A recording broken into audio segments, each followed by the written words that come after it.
Teaching as research, in my mind, has two elements. One, I think, should be very easy for anybody who's participating in CERTL, and that is just caring about how we teach and working to improve our teaching and helping our students. That, I think, again, is a given for anybody involved in CERTL, but the second part is a little trickier, and that's learning how to collect data on our teaching to make sure that what we think is working is actually working.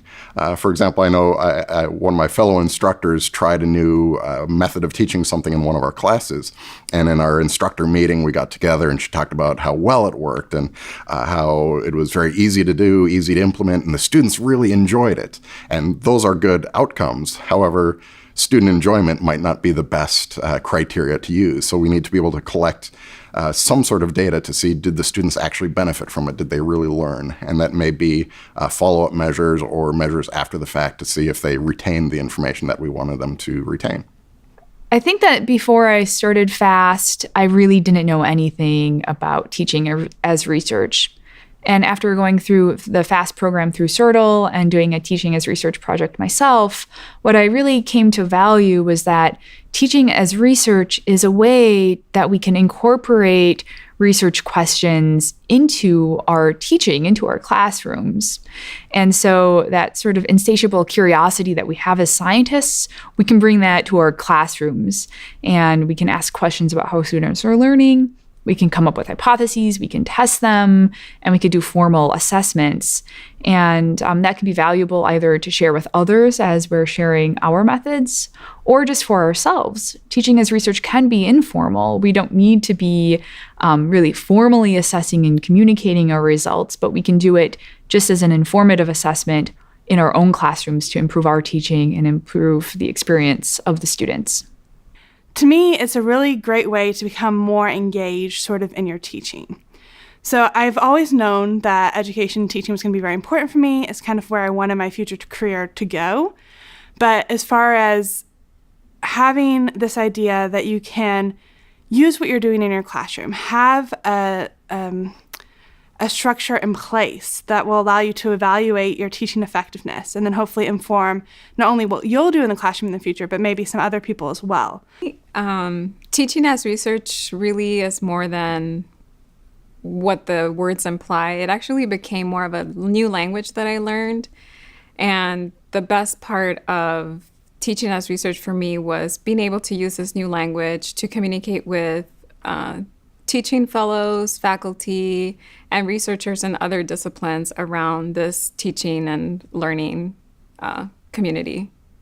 To me, teaching as research is implementing the same ideas that we borrow from the scientific method in the classroom. So it's coming up with a hypothesis that is addressing a real problem, so not to me, it's addressing something that you're actually seeing in your classroom, just not an idea that you think is neat, but rather something that will actually have an impact in your classroom.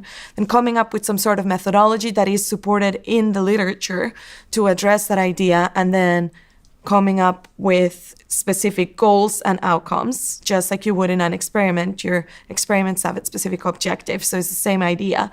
Then coming up with tests that will evaluate that within, again, the framework of those goals and that hypothesis. And so I was incorporating how to learn in not only my TAR project, but my discipline research, and then, any courses or anything, just regular learning that occurs as a graduate student.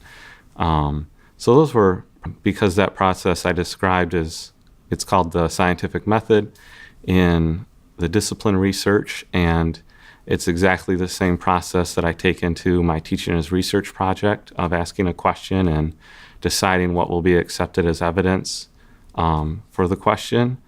But it's also important in teaching, and I found it challenging. It challenges your teaching because you're not just doing something and not collecting anything back. When you take the research mentality to the classroom, you're then looking for evidence and deciding what you will select as evidence as whether learning took place. So for me, teaching as research is a philosophy that I integrate into my TAR project, my thesis research, and my teaching as well. Well, I'll say that we're still trying to kind of define exactly what it is, but it really is inquiry-based teaching and developing a hypothesis, asking a question, gathering data that can support that hypothesis or debunk that hypothesis, and doing the analysis to figure out whether it was true or not true. And then hopefully the next step is, what do you do based on that? You got the results. How do you change your teaching and learning so that you become more effective? So I would say it's very different than a TA-ship. It's not going into the class and designing the curriculum and teaching the content and interacting on a regular basis with the students. It's more about a well-defined question that you want to ask and that you want to gather data on and get an answer to. And so that was our biggest problem, again, getting back to the scope, that you can't solve how do students best learn math. It's just not possible. You have to have a well-defined question that you're going to ask. I would agree with that, and I think it's also a really great way to get the students to dig into the literature and see that there is literature supporting good and effective teaching, and that they can build on that the way you might build on your disciplinary literature and the research that's out there. And I was also going to add that for our students, one of the things that really helps them take those disciplinary research skills and apply it in this context is having a question about what works. So if you're going to address student misunderstanding about some part of some content topic or something like that, thinking about a teaching approach and how it works in the context of that topic. So you're not answering those big questions in terms of the research around teaching and learning, but you're building on it and looking in the context of this particular course. Does this approach work? And those seem to be really effective ways of engaging students. I've grown to see that teaching as research is a critical component of teaching. That we have to write learning outcomes, and we have to create assessments and choose instruction, and we should be studying all the time what students are doing in the class. How well is the learning happening? And so I'd like to see, and I'd like to promote to our students that they should be thinking about this question all the time.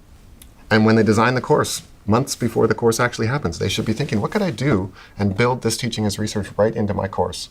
Instead of it being an add-on that I did at the end because I accidentally had some test data that I could look at now. No, I want them to create homework assignments and essay questions where the answers that they're going to grade and give feedback to the students, and the data is there for them to investigate their research. That's the kind of teaching as research I'd like to see. If it blossomed into a more formal study that they could end up publishing or sharing at a conference, that would be a double bonus. I think teaching as research projects are a really nice way to give them an opportunity to do that, maybe in a more limited scope if they don't have the opportunity to be an instructor of record, and then expand that the next time they teach. Right, and I think it's just like any other skill. The more you practice it, the more innate it becomes. And so, if you've done a couple of these, you understand that it's possible to do this, and how you have to start from the beginning. Like you were saying, you have to think ahead of time. How do you design your questions? What questions do you ask to make sure that students are learning what it is you think they're learning? So,